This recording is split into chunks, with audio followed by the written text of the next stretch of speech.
नमस्ते। तो आज हम इस वीडियो में genius paper and board limited इस कंपनी के बारे में पूरी इंपॉर्टेंट डिटेल्स देखेंगे ताकि हमें ये पता चल सके कि ये पेपर सेक्टर का जो शेयर है वो आने वाले समय में कैसे रिटर्न दे सकता है और हमें कंपनी में कैसे इन्वेस्टमेंट की स्ट्रैटेजी को यहाँ पर एग्जीक्यूट करना चाहिए। तो सबसे पहले हम कंपनी का बिजनेस देखते हैं। तो जेनियस पेपर, जैसे कि हम सब जानते हैं कि कंपनी पेपर सेगमेंट में काम करती है, लेकिन इस सेगमेंट में तो ये कंपनी 100 से लेकर 400 जीएसएम के जो क्राफ्ट पेपर्स है उनकी एक मैन्युफैक्चरिंग कंपनी है। क्राफ्ट पेपर का अगर हम यूज़ देखेंगे तो फूड प्रोसेसिंग से रिलेटेड हमें इसका यूज़ होते हुए देखने को मिलता है। साथ ही में art and crafts, gift packaging और वाइड फील, इन जैसे सेगमेंट में इस क्राफ्ट पेपर का हमें यूज़ होते हुए देखने को मिलता है।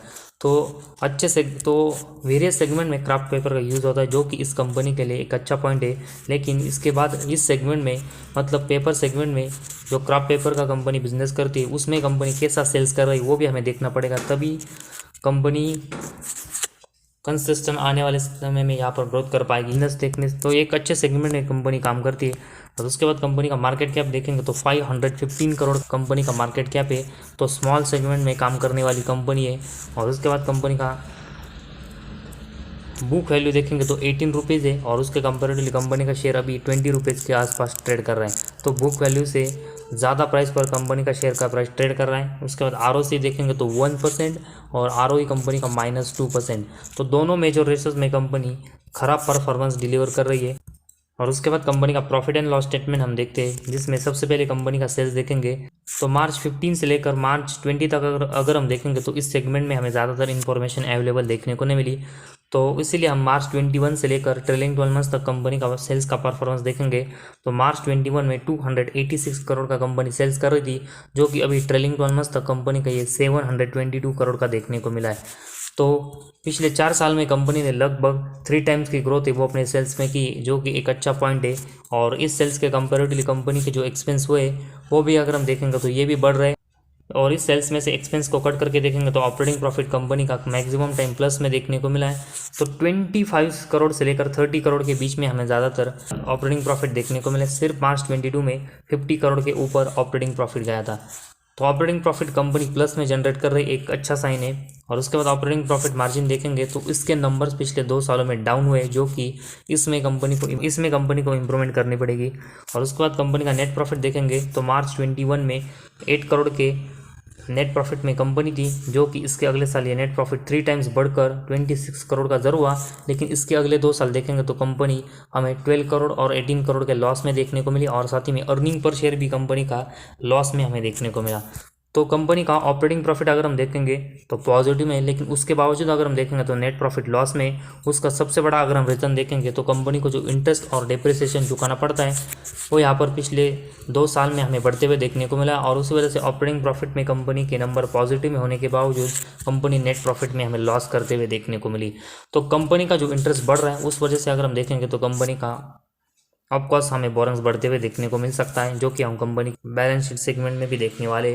तो प्रॉफिट एंड लॉस स्टेटमेंट में मेन नेट प्रॉफिट और अर्निंग पर शेयर में पिछले 2 सालों में कंपनी लॉस में गई है, जो कि कंपनी के लिए एक बहुत ही निगेटिव साइन है। क्योंकि नेट प्रॉफिट और अर्निंग पर शेयर जिस मल्टीप्लाई में बढ़ता है उसी मल्टीप्लाई में कंपनी का शेयर ही वो हमें ट्रस्टली बढ़ते हुए देखने को मिलता है। और उस वजह से ही कंपनी के शेयर की अच्छी ग्रोथ होती है।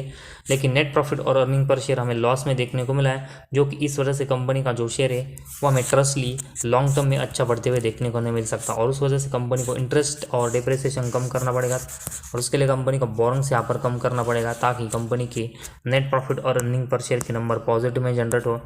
और उसके बाद कंपनी के बैलेंस शीट हम देखेंगे तो कंपनी के जो रिजर्व है उसमें 441 करोड़ के है, लेकिन उसके कंपेरेटिवली कंपनी का बोनस देखेंगे तो 283 करोड़ का है। तो अभी भी कंपनी का रिजर्व के कंपेरेटिवली बोरंस कम है, लेकिन कंसिस्टेंट अगर हम देखेंगे तो कंपनी के ऊपर का जो बोरंस है वो बढ़ रहा है, जो कि इसी वजह से कंपनी का इंटरेस्ट हमें बढ़ते हुए देखने को मिला है। तो इस वजह से कंपनी को अपने ऊपर का बोरंस यहाँ पर कम करना पड़ेगा, ताकि कंपनी को कम इंटरेस्ट चुकाना पड़े और कंपनी के नेट प्रॉफिट के नंबर्स कंपनी पॉजिटिव में जनरेट करे। तो बैलेंस शीट में कंपनी को बोरंस कम करने की बहुत ही ज़रूरत है। और उसके बाद कैश फ्लो देखेंगे तो कंपनी का नेट कैश फ्लो अभी मार्च 23 में -48 करोड़ का है। और ये लॉस में जाने का सबसे बड़ा अगर हम रीज़न देखेंगे तो इन्वेस्टिंग एक्टिविटी हमें देखने को मिला, जो कि इससे पहले 4 साल हमें consistent net cash flow company का पॉजिटिव में देखने को मिला था।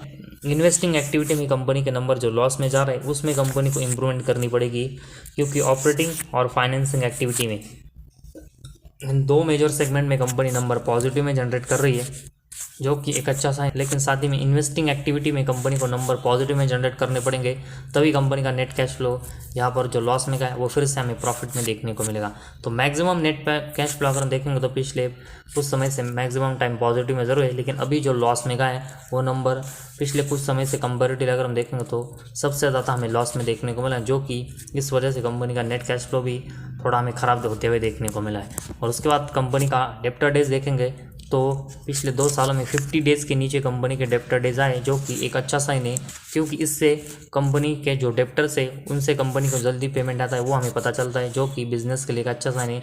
लेकिन इसके कंपेरेटिव इन्वेंट्री डेज देखेंगे तो कंपनी के कंसिस्टेंट कम और ज़्यादा हो रहे, तो स्टेबिलिटी कंपनी के इन्वेंट्री डेज में नज़र नहीं आ रही। और जिस तरह कंपनी के नंबर्स देखने को मिले वहाँ से पता चलता है कि कंपनी कभी अपने इन्वेंट्री जल्दी बेचती है और कभी बहुत ही ज़्यादा समय लगता है, और उस वजह से कंपनी का परफॉर्मेंस वोलाटाइल हमें नज़र आता है। तो इसमें कंपनी को स्टेबिलिटी लानी पड़ेगी।